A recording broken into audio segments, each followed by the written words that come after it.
എല്ലാവരെയും എല്ലാ കാലത്തും ഈശ്വരന്മാർ കഷ്ടപ്പെടുത്തില്ലെന്ന് പറയുന്നത് സത്യ പാറു. നന്ദൻ സാർ ഇവിടെ വന്നത് നിന്റെ ഭാഗ്യ. നിന്നോടെന്നല്ല, കഷ്ടപ്പെടുന്ന എല്ലാവരോടും നന്ദൻ സാറിന് സഹതാപ. നിന്റെ ഏറ്റവും വലിയ ആഗ്രഹം ടൈലറാകണമെന്നല്ലേ? നീ നന്ദൻ സാറിനോടൊന്ന് പറഞ്ഞു നോക്ക്. അതെ പാറു, നീ നിന്റെ ആഗ്രഹം പറഞ്ഞ നന്ദൻ സാർ സാധിച്ചു തരും. നന്ദൻ സാർ വന്നപ്പോ കരുനാഗം പറഞ്ഞ നിനക്ക് ഓർമ്മയില്ലേ? കരുനാഗത്തിനുള്ള എല്ലാ പവറും നന്ദൻ സാറിന് ഉണ്ടെന്ന്. നിനക്ക് ടൈലറായി പ്രൊമോഷൻ തരാൻ നന്ദൻ സാറിന് കരുനാഗത്തിന്റെ പെർമിഷൻ ഒന്നും ആവശ്യമില്ല. നീ ഇപ്പോ ട്രൈ ചെയ്താൽ നടക്കും.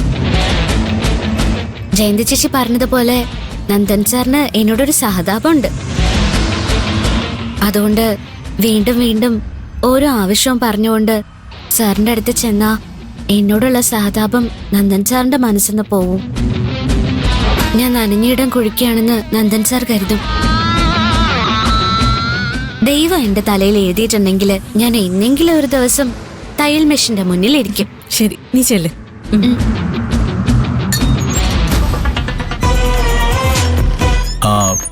പാർവതി, ട്രോളി എങ്ങനെയുണ്ട്? ഉപയോഗിക്കാൻ എളുപ്പമാണോ? ആദ്യം കുറച്ചു സമയം ഇങ്ങോട്ട് തള്ളുമ്പോ അങ്ങോട്ട് പോവായിരുന്നു. ഇപ്പൊ എങ്ങനെയാ തള്ളേണ്ടതെന്ന് ഞാൻ പഠിച്ചു. ഉപയോഗിക്കാൻ എളുപ്പമാണെന്ന് മാത്രല്ല, എന്റെ ജോലിയും കഷ്ടപ്പാടും പകുതി കുറഞ്ഞു. പകുതി മാത്രമല്ല, പാർവതിയുടെ കഷ്ടപ്പാട് മുഴുവനായിട്ടും കുറയണം. അതാണ് എന്റെ ആഗ്രഹം. ഗന്ധർവൻ കളി തുടങ്ങി. ഒരു ട്രോളി വാങ്ങിക്കൊടുത്ത പാർവതിയുടെ ജോലിഭാരം പകുതി കുറയുമെന്ന് ഞാൻ പറഞ്ഞപ്പോ കൈലാഷ് സാറ് എതിർപ്പൊന്നും പറഞ്ഞില്ല. പക്ഷെ എതിർക്കുന്നത് കരുണാകര സാറാ. അവള് മാത്രമേ ഇവിടെ കഷ്ടപ്പെട്ട് ജോലി ചെയ്യുന്നുള്ളൂ എന്നാ കരുണാകര സാർ എന്നോട് ചോദിച്ചത്. എനിക്ക് കരുണാകര സാറിനോട് ഒന്ന് രണ്ടും പറയേണ്ടി വന്നു. സാറിന് എന്നോട് ദേഷ്യം തോന്നുന്നുണ്ടാവും. എന്റെ പേരിൽ ആക്ഷൻ എടുക്കാനും സാധ്യതയുണ്ട്. എടുത്തോട്ടെ. എന്നാലും പാർവതിയെ സഹായിക്കാൻ കഴിഞ്ഞല്ലോ. പാർവതിയുടെ കഷ്ടപ്പാട് കുറയ്ക്കാനും കഴിഞ്ഞല്ലോ. ഓ, എന്താ സ്നേഹം! നന്ദന്റെ വാക്കുകൾ അവളുടെ മനസ്സിനെ തൊട്ടിട്ടുണ്ടാവും. അവളുടെ മനസ്സിന്റെ കോണിൽ നന്ദനോട് ഒരു തരി ഇഷ്ടം ഇപ്പൊ പൊട്ടിമുളച്ചിട്ടുണ്ടാവും. നന്ദ, നാട്ടിലെ പൂവാലന്മാര് മുഴുവൻ നിന്നെ കണ്ടു പഠിക്കണം. കാലത്ത് വന്നാൽ വൈകിട്ട് തിരിച്ചു പോകുന്നവരെ പാർവതിയുടെ എന്തൊക്കെ ജോലി ചെയ്യുന്നുണ്ടെന്ന് ഞാൻ ശ്രദ്ധിക്കാറുണ്ട്. 3 നിലകളും തൂത്ത് തുടച്ചിടും. പ്രൊഡക്ഷൻ സൈഡിലുള്ള തൊഴിലാളികൾക്കും ഓഫീസ് സ്റ്റാഫിനും ചായ കൊണ്ടു കൊടുക്കും. 5-8 മണിക്കൂറിനുള്ളിൽ ഒരു 5-6 തവണയെങ്കിലും പാർവതി 3 നിലകളും കയറി ഇറങ്ങുന്നുണ്ടാവും. ഇവിടെ ജോലിക്ക് വന്ന സമയത്ത് അതെനിക്ക് വലിയ ബുദ്ധിമുട്ടായിരുന്നു. പടിയില് തളർന്നിരുന്നു പോയിട്ടുണ്ട്. ഇപ്പൊ ശീലായി. വലിയ കഷ്ടപ്പാടായി തോന്നാറേയില്ല. കഷ്ടപ്പാട് തന്നെയാ. 5-6 തവണ കയറി ഇറങ്ങുന്നത് കഷ്ടപ്പാട് തന്നെയാ. അതിന് ഞാനൊരു പരിഹാരം കണ്ടിരിക്കും. ജയന്തി ചേച്ചി എപ്പോഴും പറയും, എല്ലാ കാലത്തും ഈശ്വരന്മാര് കഷ്ടപ്പെടുത്തില്ലെന്ന്. കഷ്ടപ്പെടുത്തിയ അതേ അളവില് സന്തോഷവും തരുന്ന്. എന്റെ കഷ്ടപ്പാട് കുറച്ചു തരാൻ സാറിനെ ഇവിടെ വരുത്തിയത് ഈശ്വരന്മാര് തന്നെ ആയിരിക്കും. സാറിനോട് എത്ര നന്ദി പറഞ്ഞാലും മതിയാവില്ല. ഞാൻ പോയിക്കോട്ടെ സർ, കുറേ ജോലിയുണ്ട്. പാർവതിക്ക് എന്ത് വിഷമമുണ്ടെങ്കിലും എന്നോട് പറയാം. എന്റെ അടുത്ത് വരാൻ പാർവതിക്ക് നേരവും കാലവും ഒന്നും നോക്കേണ്ടതില്ല. ശരി സർ.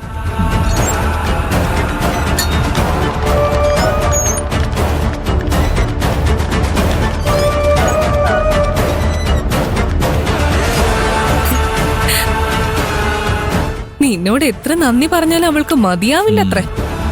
ആ വാക്കുകൾ അവൾ നിന്റെ കയ്യിൽ വെച്ച് തന്ന താക്കോല. അവളുടെ ഹൃദയം തുറന്ന് കയറാനുള്ള താക്കോല്.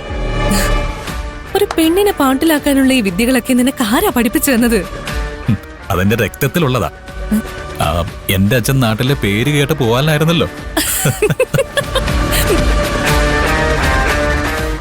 പ്രിയ,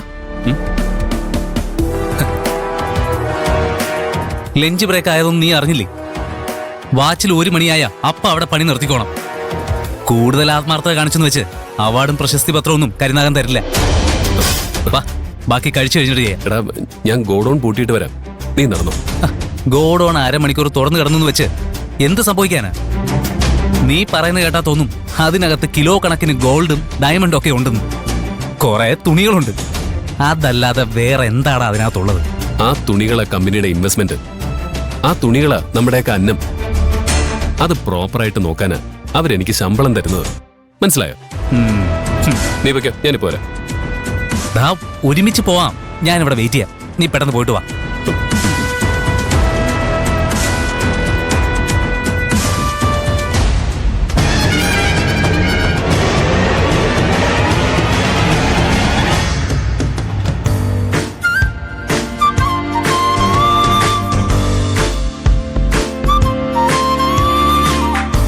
ഉറങ്ങുന്ന രാജകുമാരി എന്ന കഥ വായിച്ചത് ഓർമ്മയുണ്ട്.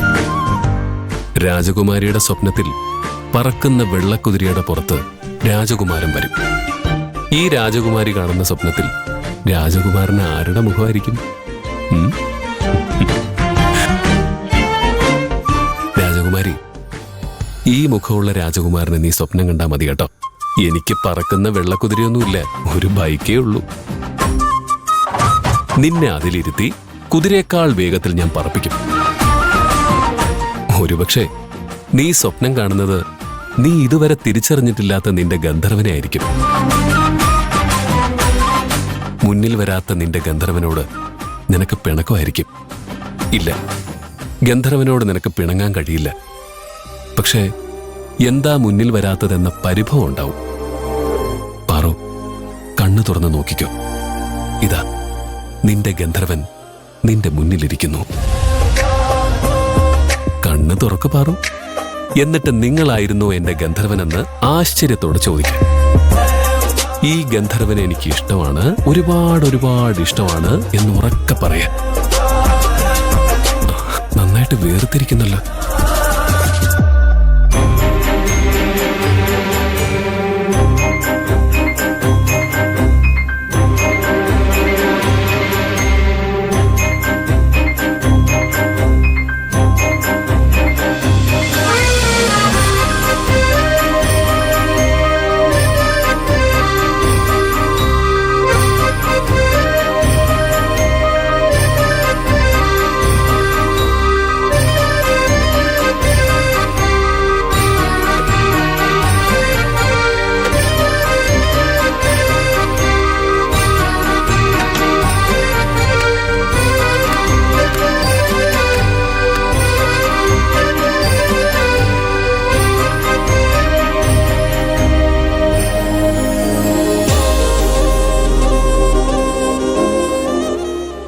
പ്രിയ, പെട്ടെന്ന് വാടാ, വിശക്കുന്നു.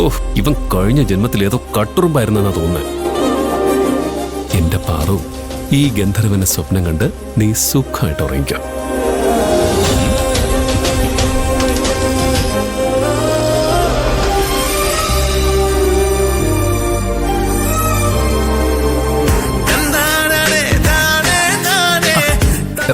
ഗോഡൌൺ പൂട്ടാ ഇത്രയും സമയം വേണോ?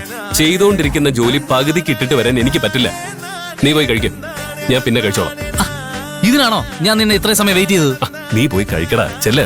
പോയി കഴിക്കടാ. നീയും കൂടെ വാടാ. ചെല്ല്. പാറു എഴുന്നേൽക്കട്ടെ, എന്നിട്ട് ഞാനും പാറുവും ഒരുമിച്ചിരുന്ന് കഴിക്കും, മുഖത്തോട് മുഖം നോക്കിയിരുന്നുകൊണ്ട്. അപ്പോ ഫുഡിന് രുചി കൂടും.